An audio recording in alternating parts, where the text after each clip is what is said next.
Hi guys, Mustasan here from Think WP Media. Welcome to another video. In today's video, we'll be talking about WordPress. What is WordPress? How do you use WordPress? What can WordPress do for you? Now, you've probably heard of the name WordPress several times, maybe on the internet or a friend mentioned it and you're wondering just exactly what WordPress is. Well, in this video, I'll be talking about that. So I recommend sticking to the end of this video to get an insight into what WordPress is all about.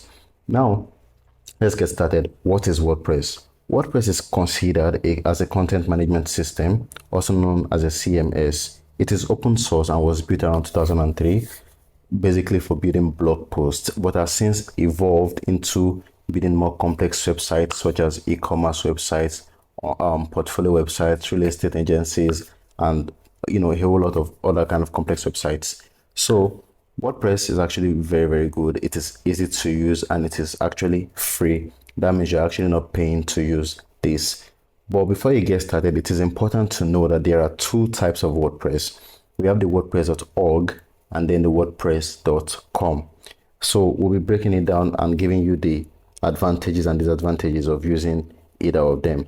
So personally, I use the WordPress.org because it allows a whole lot of features and customizations. But let's start with WordPress.com.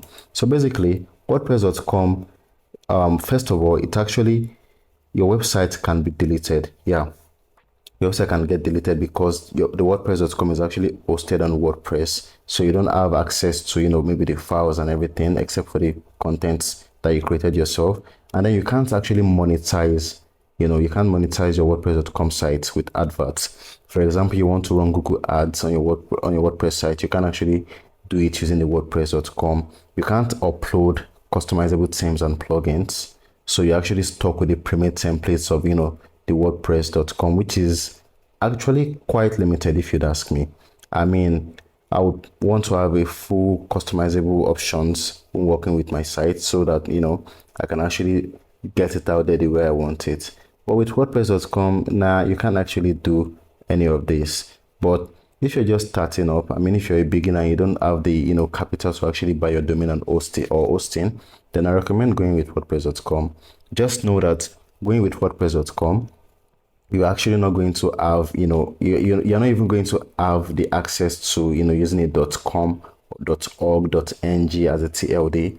Instead, you're actually stuck using WordPress.com as your TLD. So what this basically means is, whatever your domain name is, it is going to end with WordPress.com. For example, think wpmedia.wordpress.com.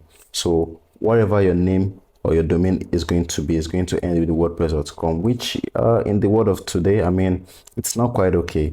But like I said, if you're okay with all of these limitations, then by all means, go ahead with WordPress.com. Now, the second one we're talking about is the WordPress.org. I mean, flex your freedom. Exactly. Whatever you dream, you can actually build it. So basically, the WordPress.org actually allows you a whole lot of customizations. I mean, you have access to thousands of themes and templates on the WordPress.com site. So basically, on the WordPress.org site, you can customize, different types of plugins and themes. So you're not stuck with the pre-made templates of WordPress.com.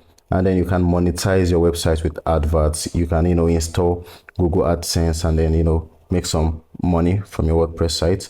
And then you have options to create, different kinds of websites, different types of complex websites, ranging from an online store to agency sites. An online store, for example, if you're using WordPress.com, you can't do this because you don't have access to actually install plugins. But with WordPress.org, you can actually install the WooCommerce plugin and create an online store. People can easily buy things online and check out.